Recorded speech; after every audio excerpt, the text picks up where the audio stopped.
Welcome back. While the break statement immediately terminates a loop, the continue statement serves a different purpose. It skips only the remaining instructions in the current iteration of the loop and immediately proceeds to the next iteration. You may apply it to skip certain data points.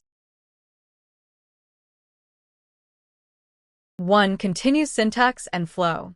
Similar to break, continue is typically placed inside an if statement within a loop.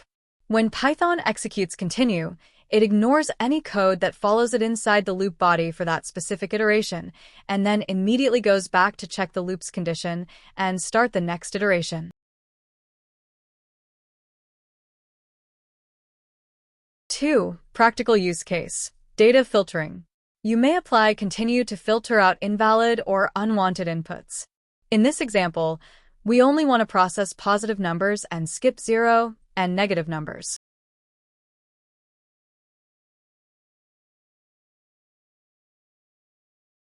Three. Continue versus break. Remember the key difference.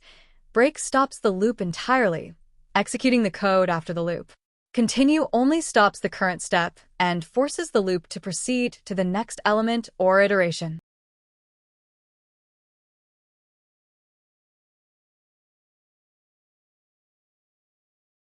To summarize, you may use continue when you want to bypass the main logic for a particular item but need the loop to keep processing the remaining items in the sequence.